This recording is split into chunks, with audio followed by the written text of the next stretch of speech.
चलिए, जय हिंद दोस्तों। मेरा नाम तुषार है। पीएससी वाला के इस यूट्यूब चैनल पे आप सभी का स्वागत है। जैसे कि हम लोग हॉस्टल वार्डन एग्जाम की तैयारी कर रहे हैं, इसके अलावा प्रयोगशाला परिचारक का कह सकते हैं, इसके अतिरिक्त आपका छत्तीसगढ़ पुलिस की तैयारी कर रहे हैं और भी अन्य एग्जाम की तैयारी कर रहे हैं। उसी में मैथ के कुछ प्रैक्टिस क्वेश्चन हम लोग लेकर आए हैं जो कि हॉस्टल वार्डन एग्जाम 2013 में पूछा गया था, तो उसको हम लोग सॉल्व करने वाले हैं। किस प्रकार का क्वेश्चन आया था, क्या चीजें हैं, उसको समझने की कोशिश करेंगे। तो वीडियो को लाइक कर दीजिएगा, शेयर कर दीजिएगा, चैनल पे हो तो सब्सक्राइब कर दिएगा। पहला जैसे क्वेश्चन आता है, एक घनाकार बर्तन है जिसकी लंबाई आपको दिया है भुजा की 4 मीटर है, अधिकाधिक लंबाई का कितना आपका रॉड जो है उस पे रखा जा सकता है। इस टाइप के क्वेश्चन आएंगे ना कभी भी आपका, तो एक नॉर्मल आपको लॉजिक याद रखना है, जो सबसे लंबी जो रॉड रखी जा सकती है, जो सबसे लंबी छड़ रखी जा सकती है, वो उसके विकर्ण पे होती है। कहां पर होती है? विकर्ण पे होती है। जैसे मान लो अगर आपका ये 4 है, ये भी 4 है और ये भी 4 है, तो जो सबसे लंबी रॉड रखी जाएगी वो आपकी कहीं यहां पर रखी जाएगी, इस जगह पे। ओके, और इसकी वैल्यू क्या होती है हमेशा? तो घन के केस में हमेशा ये होती है भुजा रूट 3। याद रखिएगा कितना होता है? भुजा रूट 3, या फिर आप बोल सकते हो 4 रूट 3। ये आपका आंसर आएगा। करेक्ट आंसर होगा ऑप्शन सी। अगर यहीं पर घनाभ होता तो घनाभ के केस में हो जाता है ये root over L square plus B square plus H square. Okay, similar formula आप लगाओगे किसके लिए? घनाभ के लिए, अगर अलग अलग डायमेंशन दिया हुआ है तो। चलिए नेक्स्ट क्वेश्चन की तरफ बढ़ते हैं। बोलता है यदि किसी घन की प्रत्येक भुजा को 50% बढ़ा दिया जाए तो सतह का क्षेत्रफल कितना बढ़ेगा? ओके, सतह का क्षेत्रफल बोल दो या पृष्ठ क्षेत्रफल बोल दो, घन के लिए उसका फॉर्मूला होता है 6a स्क्वायर। और जब भी आपको वृद्धि वाला या कमी वाला बोला है ना, केवल आपको फॉर्मूले में देखना है कि कितना बढ़ रहा है। जैसे यहाँ पे ए स्क्वायर बोला है, मतलब स्क्वायर जा रहा है, तो जो भी आपका वृद्धि हुई या कमी हुई आप उसी नंबर का स्क्वायर करोगे। जैसे आपका 150 है, ओके, यहाँ पर क्या बोल रहा है? 50% हम लोग क्या कर रहे हैं? बढ़ा रहे हैं। किसमें बढ़ाए होंगे? 100 में। तो 100 प्लस 50 कितना हो जाएगा? 150। आप 150 का स्क्वायर कर दो, बस कुछ नहीं करना है। कितना हो जाएगा? 22500। और इसमें से आप 100 घटा दो, कुछ नहीं करना आपको, 100 का स्क्वायर घटाना है। कितना मिलेगा? तो 12500, और यही आपका आंसर होगा 125%। ओके, कुछ नहीं करना रहता ऐसे वाले क्वेश्चन में, केवल फॉर्मूला पकड़ना है। अगर यहाँ पे आयतन बोला रहता तो आप क्यूब करते, किसका? 15 का क्यूब कर देते, या 150 का आप क्यूब कर देते। अगर यहाँ पे बोलता आयतन में कितना परिवर्तन है, तो वो डिपेंड करता है फॉर्मूला क्या पूछा है। चलिए नेक्स्ट क्वेश्चन की तरफ बढ़ेंगे। क्वेश्चन है, एक कार का पहिया है जिसकी त्रिज्या आपकी कितनी है? 7 फीट है। ओके सॉरी 1 फीट है। आपका 7 चक्कर लगाने पर वो कितनी दूरी तय करेगा? जैसे मान लीजिए एक पहिया है, उसकी हम लोग त्रिज्या ले लेते हैं 1 फीट यहाँ से, और ये 7 चक्कर में कितनी दूरी तय करेगा? तो डिपेंड करता है पहले एक चक्कर में कितनी दूरी तय करेगा। तो एक चक्कर में जो भी दूरी तय होगी, वो एक चक्कर में जो दूरी होगी वो किसके बराबर होगी? इसके परिधि के बराबर होगी। ओके, वैसे ही 7 चक्कर में जो दूरी तय करेगा वो भी किसके बराबर होगी? 7 चक्कर में जो दूरी तय करेगा वो 7 इंटू इसकी परिधि के बराबर होगी। चलिए, और परिधि का फॉर्मूला क्या होता है? 2 पाई आर होता है। तो 7 इंटू 2 इंटू पाई की वैल्यू हम लोग 22/7 ले लेते हैं, और आर की वैल्यू 1 दी है। 7 से 7 कट जाएगा, 22 दूनी 44। 44 फीट के आसपास जो है वो आपका पहिया जो है घूमेगा। चलिए नेक्स्ट क्वेश्चन की तरफ बढ़ते हैं।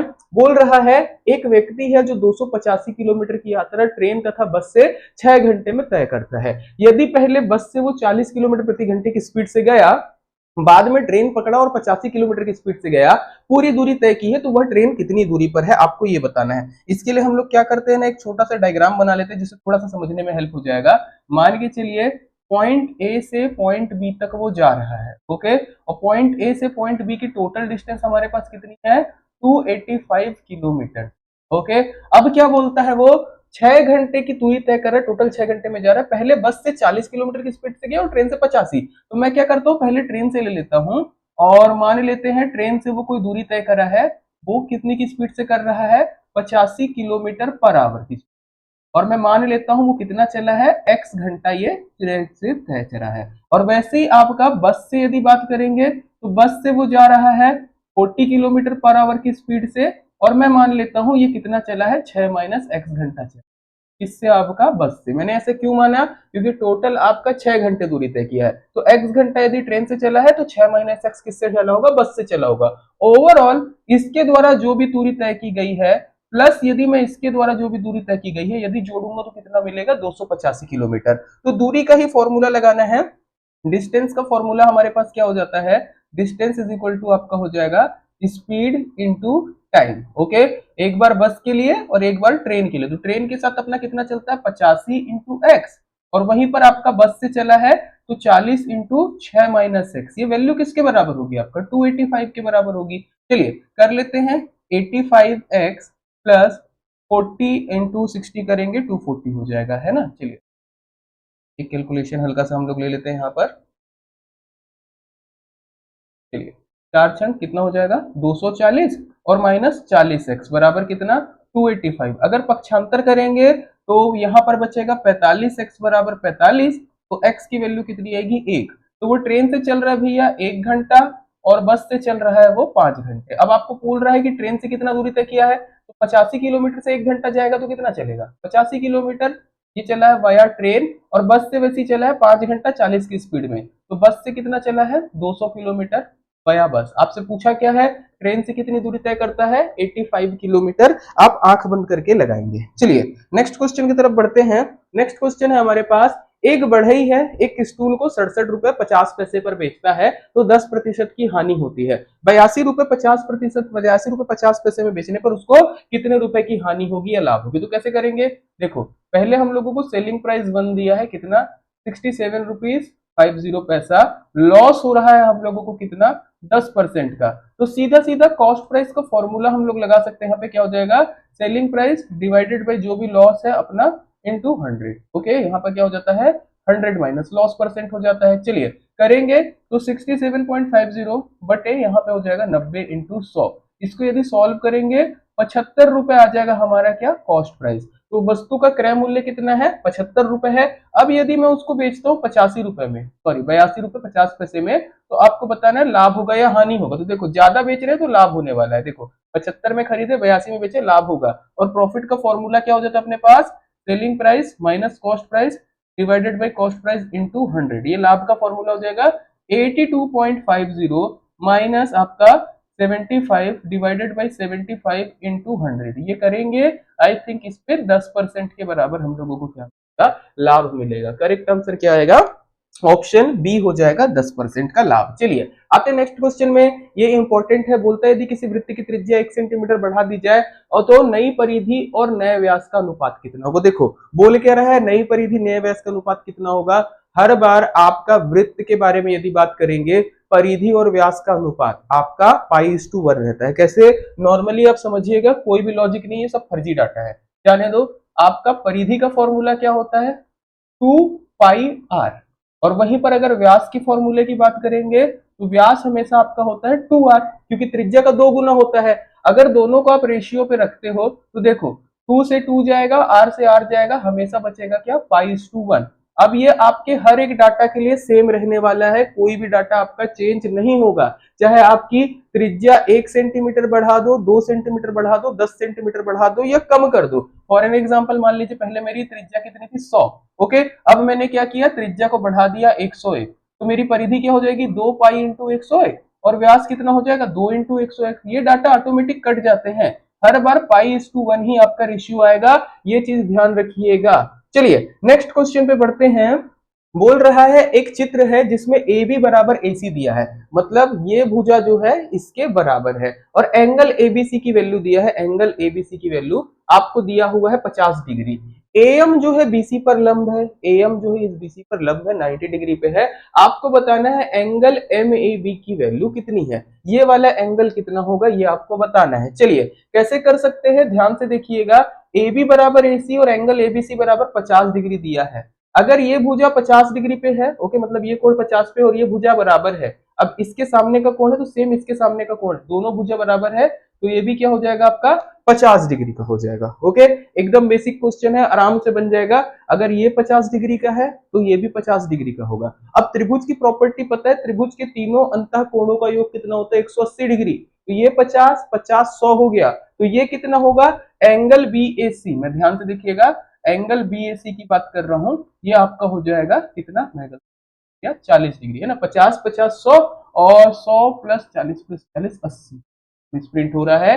चलिए ये कितना हो जाएगा आपका ओवरऑल 80 डिग्री। कैसे आया है तो 50 50 100 और 180 में से घटा है 80 डिग्री। अब क्या है ये देखो ये लंब है, मतलब ये आपका इसको दो भाग में कर रहा होगा, तो यहाँ पर भी जो ये एंगल है ये आपके विभाजित हुए होंगे। आपको पूछ क्या रहा है, angle M A B, M से लेकर ए और ए से लेकर बी, इसकी वैल्यू पूछा है। ये जस्ट आपका 80/2 होगा। 80/2 मतलब कितना, 40। ध्यान रखिएगा इसकी वैल्यू कितनी आएगी, 40 आएगी। त्रिभुज की सबसे बेसिक प्रॉपर्टी है, आराम से क्वेश्चन आपसे बन जाएगा। चलिए नेक्स्ट क्वेश्चन आते हैं, ये भी इंपॉर्टेंट है।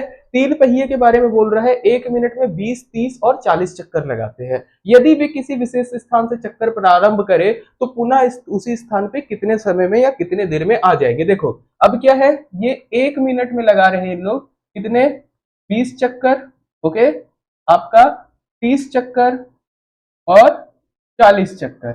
या फिर मैं इसको बोल सकता हूँ, क्योंकि आंसर मेरा सेकंड में दिया है, तो मैं कह सकता हूँ 60 सेकंड में ये लोग 20 चक्कर, 30 चक्कर, 40 चक्कर लगा रहे हैं। तो 1 सेकंड में कितना लगा रहा होगा ये आपका, 3 चक्कर, ओके, 2 चक्कर, और आपका कितना हो जाएगा यहाँ पर, 2/3 चक्कर। मैंने क्या किया है, नॉर्मली भाग दे दिया है और कुछ काम नहीं किया है, ओके। वो आपको देखने को मिलेगा, 3 चक्कर, 2 चक्कर और 3/2 चक्कर होगा। मैंने गलती से 2/3 लिख दिया है, ओके, डजेंट मैटर, कोई दिक्कत नहीं होगी। चलिए यहाँ पे कितना हो जाएगा आपका, 3/2 चक्कर। ये मैंने क्या किया है, एक्चुअल में 60 से भाग दे दिया, मतलब 60 को भाग दे दिया इनसे, तो 1 सेकंड में कितने चक्कर काट रहे हैं वो है। अब कभी भी जब बात आती है ना कि पुनः उसी स्थान पे कितना आएंगे, जैसे कोई घंटी बज रही है, कुछ हो रहा है, आपको हमेशा एलसीएम निकालना है। तो एलसीएम आपका कितना आएगा, यही डिपेंड करता है। चाहे कोई पहिया घूमे, चाहे घंटी बजे, चाहे ट्रैफिक सिग्नल हो, हर बार आपको एलसीएम निकालना रहता है। जब भी बोलते हैं कि कोई एक टाइम इंटरवल पे या एक टाइम पीरियड पे वो लोग बज रहे हैं एक साथ या घूम रहे हैं, वापस कब बजेंगे, तो हर बार एलसीएम होगा। एलसीएम आपको किसका निकालना है, 3 का, 2 का और 3/2 का। अब जब भी हम लोग फ्रैक्शन वाले की बात करते हैं ना, भिन्नों का, तो एलसीएम का फॉर्मूला क्या हो जाता है, इसमें अंश का एलसीएम निकलेगा और हर का एचसीएफ निकलेगा, ओके। तो अंश में हम लोगों के पास है 3, 2, 3, इसका एलसीएम निकलेगा, और हर क्या है हमारे पास, 1, 1, 2, इसका एचसीएफ निकलेगा। तो ओवरऑल हम लोगों को इस पूरी संख्या का एलसीएम मिलेगा। तो ऊपर आपका हो जाएगा 6 और नीचे हो जाएगा 1। तो करेक्ट आंसर क्या आएगा, 6। तो ये लोग कितने सेकंड बाद मिलेंगे वापस, 6 सेकंड बाद मिलेंगे। ये क्वेश्चन बहुत लॉजिकल है, इंपॉर्टेंट है, ध्यान रखिएगा। चलिए आते हैं नेक्स्ट क्वेश्चन में। बोलता है 0.03 का 5%, 0.05 का कितना प्रतिशत होगा। नॉर्मल कैलकुलेशन ही समझ लेते हैं। 0.03, अब एग्जाम में क्या किया है ना, यहाँ पे जीरो नहीं लगाया था, 0.03 दिया था, केवल घुमा रहा था, ओके। तो 0.03 का 5% हम लोग निकाल लेते हैं। ये हो गया 0.03 का 5%। और ये क्या बोलता है, 0.05 का कितना परसेंट होगा, तो बटे में हमारा क्या आ जाएगा, 0.05 इंटू क्या हो जाएगा, 100। थोड़ा सिंप्लीफाई कर लेते हैं, 0.03 इंटू 5 बटे 0.05 इंटू 100, और यहाँ पे हो जाएगा 100। तो देखो 100 से 100 काट दो आप, ओके। 0.03 और 0.05 को आप ऐसे लिख सकते हो, 3/5 इंटू 5, 5 से 5 कटेगा। करेक्ट आंसर क्या आएगा, 3%। कितना होगा, 3% होगा। चलिए नेक्स्ट क्वेश्चन की तरफ बढ़ते हैं। नेक्स्ट क्वेश्चन हमारे पास है, दो संख्या है जिनका योग 144 है, उनका एलसीएम 420 है, छोटा अंक क्या होगा। तो कुछ क्वेश्चन को बेसिक मेथड से बनाने में दिक्कत होती है, आप हिट एंड ट्राई लगा सकते हो, ओके। जैसे आपको दिया है एलसीएम 420, ओके, और योग आपको दिया है कितना, 144। आप क्या करो, दो संख्या है तो मैं मान लेता हूं एक संख्या मेरी ए है, दूसरी बी है, दोनों को जोड़ने पर कितना आता है, 144। आंसर से टैकल करेंगे। जैसे पहला आपके पास है, आप रख दीजिए 60, ओके, चेक करने के लिए। यदि मेरी संख्या 60 है पहले, तो दूसरी कितनी होगी, तो कर लीजिएगा, 4 का 4 और 14 में से 6 या 8, ओके। 60 और 84 को जोड़ेंगे तो 144 होगा। मेरी यदि पहली संख्या 60 है तो दूसरी क्या होगी, 84 होगी। अब केवल आप चेक करिए, क्या 60 और 84 का एलसीएम क्या 420 आ रहा है। यदि आपका एलसीएम 420 आएगा तो मेरा आंसर क्या हो जाएगा, 60। यदि नहीं आएगा तो ऑप्शन बी पे रखेंगे हम लोग 70, और 70 को अगर रखूंगा तो दूसरी संख्या क्या हो जाएगी, 74। तो 70 और 74 का है क्या, इसके अलावा 35, और उसके बाद जो भी 144 माइनस 35 होगा, इस प्रकार से चेक करेंगे। आप एलसीएम निकालेंगे, बन जाएगा। करेक्ट आंसर इसका कितना रहेगा, आपका 60 ही रहेगा, ओके। चलिए नेक्स्ट क्वेश्चन की तरफ बढ़ते हैं। नेक्स्ट क्वेश्चन हमारे पास है, एक पार्टी है जिसमें लड़के और लड़कियों का अनुपात दिया है 5:3। यदि पार्टी में से 10 लड़के चले जाते हैं और आपका लड़कियों का अनुपात और लड़कों का अनुपात 1:1 हो जाता है, पार्टी में कुल कितने व्यक्ति थे, ओके। तो मैं पहले मान लेता हूं लड़के और लड़की दिए हैं, तो पहले मैं लिख देता हूं लड़के कितने थे 5x और लड़कियां कितनी थी आपकी 3x थी। अब क्या होता है 10 लड़के चले गए मतलब 5x माइनस 10 और वहीं पर लड़कियों को कोई दिक्कत नहीं होती तो रेशियो क्या रहता है 1:1। क्वेश्चन के अकॉर्डिंग जा रहे हैं तो 5x माइनस 10 बराबर आपका क्या हो जाएगा 3x, या फिर कह सकते हैं 2x की वैल्यू कितनी आएगी हमारे पास 10, या फिर x की वैल्यू कितनी 5। ओके, तो लड़के कितने हो जाएंगे, लड़के 5x है तो आपके हो जाएंगे 25 और लड़कियां कितनी हो जाएंगी 3x मतलब 15। टोटल कितने हो जाएंगे बॉय प्लस गर्ल की अगर बात करेंगे तो 25 15 40। करेक्ट आंसर क्या आएगा 40 होगा हमारा। ओके, चलो नेक्स्ट क्वेश्चन की तरफ बढ़ेंगे प्यार से। बोलता है दो व्यक्तियों की आयु का अनुपात 5:7 है। 18 साल पहले उनकी आयु का अनुपात 8:13 था। वर्तमान में उनकी आयु ज्ञात करो। इसको भी आप हिट एंड ट्राई से बना सकते हो।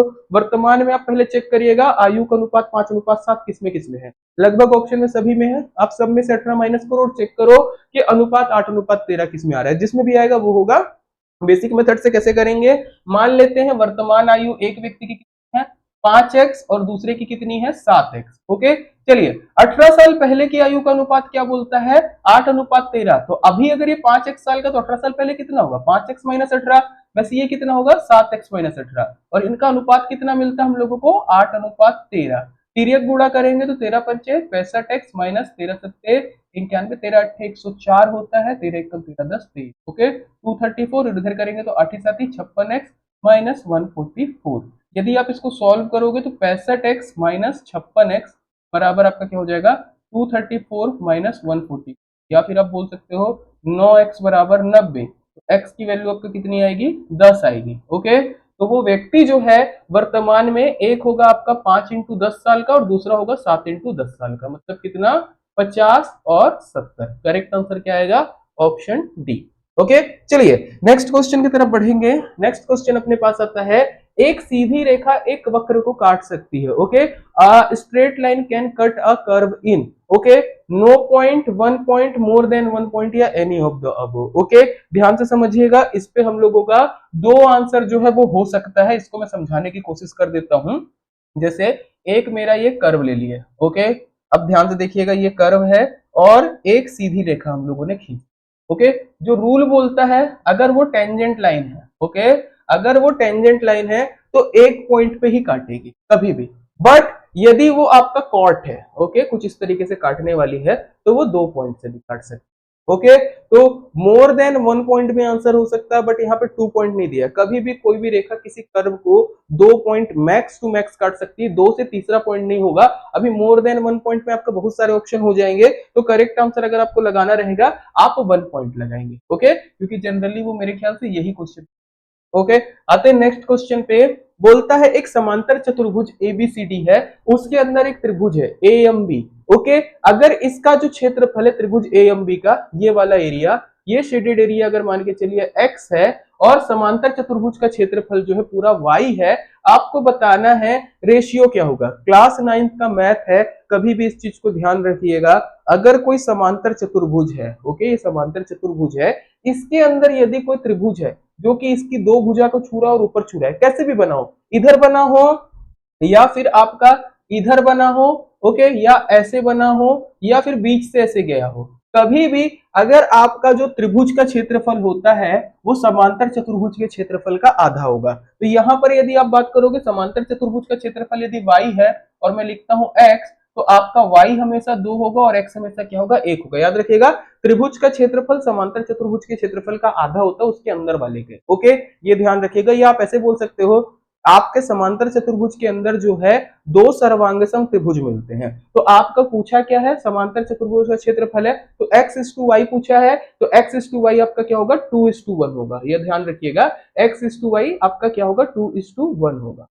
ओके, 1:2। मैं गलती से अगर 2:1 बोल रहा हूँ 1:2 होगा, क्योंकि x जो आपका त्रिभुज है तो वो 1 होगा और y 2 होगा, तो x अनुपात y आपका क्या होगा 1:2 होगा। ये आपका थ्योरम का क्वेश्चन है, सॉल्व करने बैठेंगे नहीं होगा सॉल्व। चलो आते हैं, ये वाला क्वेश्चन कल भी था, देखो 2016 में भी सेम क्वेश्चन पूछा है कीमत वाला, अभी भी सेम क्वेश्चन पूछा है 2013 में। पेट्रोल की कीमत में 25% की वृद्धि हुई, तो बताओ उपभोग में कितने प्रतिशत कमी की जाए कि वह पहले जैसे रहे। अब अगर आपका बोल रहा है आर बढ़ेगा तो कमी करना है परसेंटेज में, तो कैसे हो जाएगा फॉर्मूला 100 + 8। ऊपर में रहेगा r इंटू 100, ये आपको बताएगा कितने प्रतिशत की कमी करना है। तो 25/100 प्लस 25 इंटू आपका क्या हो जाएगा 100 हो जाएगा, या फिर आप बोल सकते हो 25/125 इंटू 100, या फिर डायरेक्ट 20%। तो यदि 25% की किसी चीज में वृद्धि हुई है तो आपको 20% की कमी करना पड़ेगा ताकि मूल्य एक बराबर बना रहे। ओके, चलो नेक्स्ट आते हैं। एक व्यक्ति है, दो बैंक ए तथा बी से क्रमशः 5% और 7% साधारण ब्याज की दर से 9,000 रुपए लोन लेता है। यदि उसने जो है उस वर्ष पूरी राशि 954 रुपए ब्याज चुकाया हो तो प्रत्येक बैंक से कितना लोन प्राप्त किया था। इसको भी आप हिट एंड ट्राई से बनाइएगा, जैसे 1350 और 7,650 को रख के कितने पे सेट हो रहा है। अदरवाइज हम लोग क्या कर सकते हैं इस पे, मान लो बैंक ए से उसने लिया है x रुपए और बैंक बी से उसको कितना मिल जाएगा फिर भैया 9,000 माइनस x रुपए। ओके, ये लोन की राशि हो जाएगी। अब क्या बोलता है, बैंक ए पे है 5% रेट और बैंक बी पे है 7% और समय दिया है 2 वर्ष। ओके, साधारण ब्याज का फॉर्मूला क्या होता है, P into R into T बटे 100, मतलब x इंटू 5 इंटू 2/100 लिखेंगे हम लोग यहाँ पर। चलो ऐसे कर देते हैं, और यहाँ पर हो जाएगा आपका 9,000 माइनस एक्स इंटू 7 इंटू 2/100। इन दोनों को यदि आप जोड़ोगे तो आपको वैल्यू कितनी मिलेगी 954 रुपए के बराबर।